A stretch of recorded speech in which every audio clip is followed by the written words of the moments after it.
જય રવેચીમાં, જય મુંબઈમાં, જય ઉખેડેશ્વર મહાદેવ મિત્રો. તો આજે આપણે આવી ગયા છીએ નખત્રાણામાં આવેલ ધીણોધર પર્વત પર.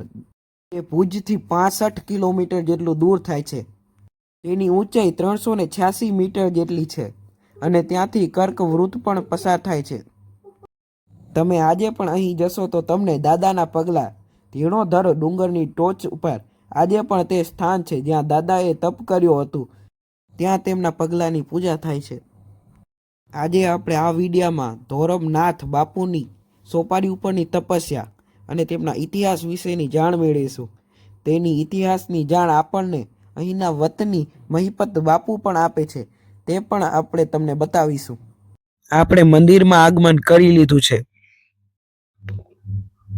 વિડીયોમાં તમે જે સોપારી જોઈ રહ્યા છો તે સોપારી ઉપર જ બાપુએ તપસ્યા કરી હતી. ખરેખર ધીરોધર નાથ એ ગોરખનાથના શિષ્ય હતા. તેમનાથી અજાણતા એક ભૂલ થયેલી હતી.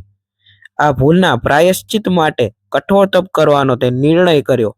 તેમણે નક્કી કર્યું કે તેઓ એવી જગ્યાએ તપ કરશે જ્યાં પૃથ્વીને ન્યૂનતમ સ્પર્શ થાય. માટે તેઓ ધીણોધર પર્વત ઉપર આવીને તેઓ સોપારી રાખીને તેના પર ઊંધા માથે ઊભા રહીને તપસ્યા શરૂ કરી. આ તપસ્યા સળંગ 12 વર્ષ સુધી ચાલી. જ્યારે 12 વર્ષ પૂર્ણ થયા ત્યારે આખી પૃથ્વી ધ્રુજવા લાગી.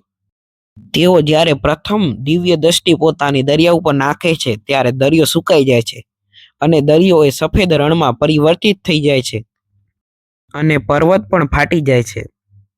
આ કારણે આ જગ્યા ધીરોધર નામથી પ્રસિદ્ધ થાય છે. ધીરોધર નાથના આગળના ઇતિહાસની માહિતી આપણને અહીંના વતની મહિપત બાપુ આપશે. આપણે મહિપતસિંહ બાપુને પૂછ્યું એમના ઇતિહાસ વિશે. આદેશ. જય માતાજી. અત્યારે આપણે કચ્છ જિલ્લાનું મોટું તાલુકો એટલે અમારા નખત્રાણા પશ્ચિમ વિભાગમાં આવે. નખત્રાણા તાલુકાથી અંતરે 15 કિલોમીટર દૂર દાદા સિદ્ધ જોગી ધોરમનાથજી જ્યાં તપસ્યા કરી હતી ધોરમનાથ મંદિર તરીકે આપ જોઈ રહ્યા છો. દાદાના સાનિધ્યમાં અત્યારે અમારા મહેમાનો પધાર્યા છે. અહીંયાની વાત કરું તો જે તે વખતે આનો તો વર્ષો થઈ ગયા છે લેખિતમાં, પણ આ દત્ત કથાઓની રીતે તમે ઘણી જગ્યાએ સાંભળ્યું હશે, જોયું હશે, નિહાળ્યું હશે. પણ આ મંદિરે અત્યારે આપણે ઊભા છીએ જગ્યાની વાત કરું તો જે તે વખતે સિદ્ધ પુરુષ દાદા ધોરમનાથજી પોતે પાટણમાંથી જ હતા. પાટણને સરાપ દઈ, પાટણના રાજાને સરાપ દઈને દાદાએ પાટણ મૂક્યું હતું જે તે વખતે. પછી કચ્છમાં આવ્યા. કચ્છમાંથી અનેક એવા ગામડા અને અનેક એવા ડુંગરના સ્થળો જોયા, પણ દાદાને કઈ જગ્યાએ એવી પસંદ ના આવી. કારણ કે દાદા પોતે તપસ્વી વ્યક્તિ હતા. ગુરુ એ તપસ્વી વ્યક્તિ હતા, જ્યાં પણ પગ મૂકે ને જમીન ફાડી નાખતા હતા. એટલે એ સિદ્ધ પુરુષ હતા. એ જગ્યાએ દાદા ધોરમનાથની વાત કરતા અને વાત કરી તો કે ધોરમનાથ દાદાનું મંદિર છે. ધોરમનાથ દાદાનું મંદિર નખત્રાણાથી આટલા કિલોમીટર દૂર છે. એ જગ્યા ઉપર દાદાએ તપસ્યા કરવા માટે દાદાએ પહેલો પગથિયો મેં તમને બતાવ્યું છે, વ્હાઇટનાથ દેખાય છે, ત્યાં પગ મૂક્યો હતો. તો આ જે સ્થળ ઉપર આપણે ઉભા છે ને ગુરુ, એની ચારે દિશામાં તમે જોઈ લેશો ડુંગર કેટલા મોટા છે. આ જગ્યા એટલી વિશાળ હતી કે દાદાના પગ મૂક્યા ભેગા ડુંગર ફાટી ગયું હતું. દાદાએ એ લોકો ડુંગરને કીધું હતું તું ખમી જા, કે આ તોડવાની જરૂર નથી, મારામાં એટલી તાકાત છે તને હું શાંતિ દઈશ. કે દાદા ત્યારે પગથિયો પહેલો મૂક્યો હતો. અને આ જગ્યા તમે જ્યાં દેખાવે છે એ જગ્યા ઉપર દાદાએ 12 વર્ષ ઊંધા શીર્ષાસને તપસ્યા કરી હતી. એના નીચે સોપારી. જે તે વખતે દાદાએ તપસ્યા 12 વર્ષ કઈ પૂર્ણ થઈ ત્યાં પછી મહાદેવને ખુદ શંકર ભગવાન સહાય થયા હતા. મહાદેવ જે કહેવાય સિદ્ધ 84 માંથી, એ અમારા સિદ્ધ 84 માંથી દાદા ધોરમનાથ પોતે પણ છે.